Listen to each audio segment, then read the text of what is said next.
मेरे बहादुर बच्चों, आज हम देखते हैं एक न्यू सब टॉपिक जो कि electric potential due to conducting sphere है। कंडक्टिंग स्फीयर कोई भी सॉलिड या हॉलो या सेल बोले या नॉन कंडक्टर में हॉलो स्फीयर बोले, ठीक ना, या uniformly conducting uniformly distributed hollow sphere बोले, ठीक, एक ही बात है।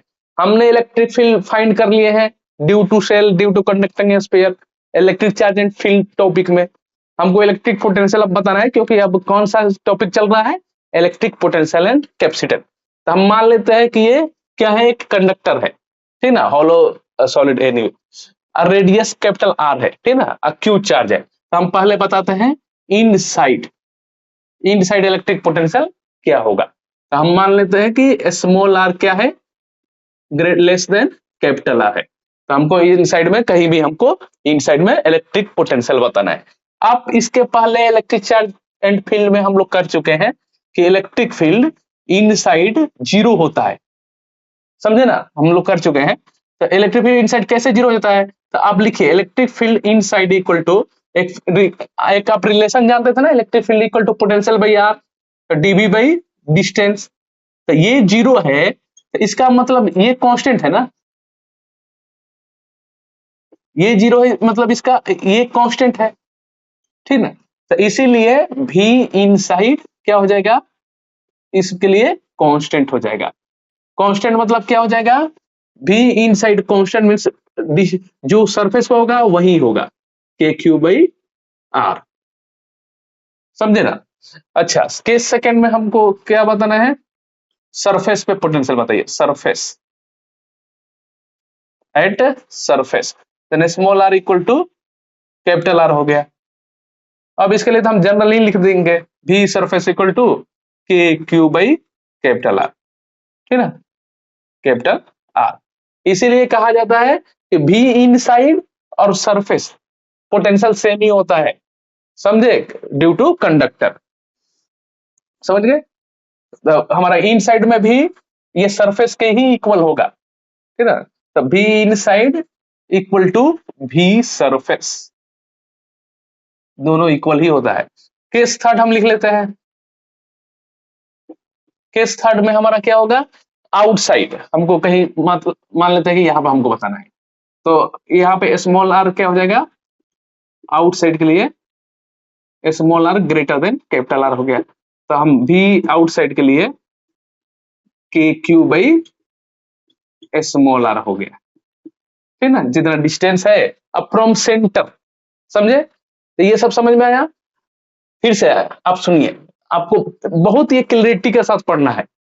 Electric potential due to conducting sphere पूछे, कंडक्टिंग स्फीयर में सॉलिड पूछे या हॉलो पूछे, या आपसे सेल लिखकर पूछे, या आपसे नॉन कंडक्टिंग हॉलो स्फीयर पूछे, ठीक है, तो ये सब एक ही है, समझे। तो आप एक ड्रॉ कीजिए, एक आप सेल मान लीजिए, ठीक है, उसका रेडियस कैपिटल आर मान लीजिए, चार्ज क्यू है, ठीक है ना। तो इन साइड में क्या होगा, तो इन साइड में पोटेंशियल सरफेस के इक्वल होता है। तो सरफेस पे अगर 20 वोल्ट है ना, तो इन साइड में भी कहीं भी आपको इन साइड में कहीं भी 20 वोल्ट ही होगा।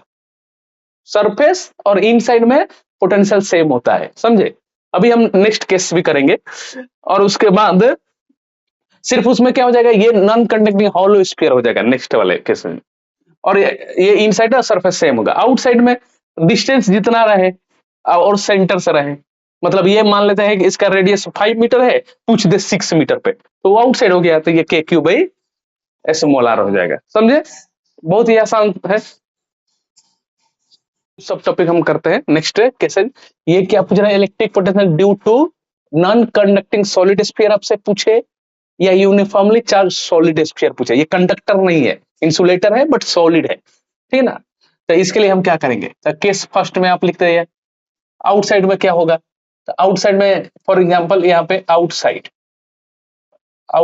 ये स्मॉल आर ग्रेटर है कैपिटल आर से, रेडियस से, तो आउटसाइड पोटेंशियल के क्यू बाई आर हो जाएगा, सेम जो हो जाएगा पहले जो हमने केसेस किया, ठीक है।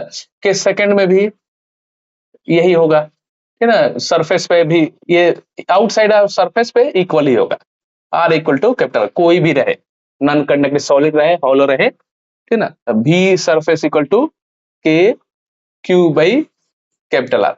नाउ केस थर्ड करते हैं, ठीक ना। इन साइड में,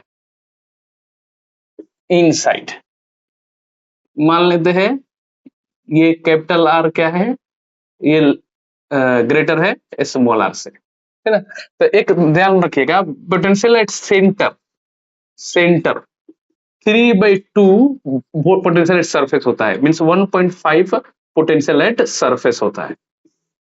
potential at S means surface, लेकिन इसका सेंटर पे डायरेक्ट मैंने लिखा है, लेकिन इन साइड में जरूरी नहीं कि सेंटर में हमेशा पूछे, इन साइड में कहीं भी, उसके लिए पोटेंशियल क्या होगा, तो उसके लिए K Q by 2 radius whole cube into 3r square radius square minus जहां पे आपसे पूछ रहा है, ठीक ना, फ्रॉम सेंटर से मान लेते हैं कि यहाँ पे पूछ रहा है तो r मान लेते हैं इसकी दूरी, ठीक ना। तो इन साइड में समझे, तो ये हमारा फॉर्मूला हो जाएगा।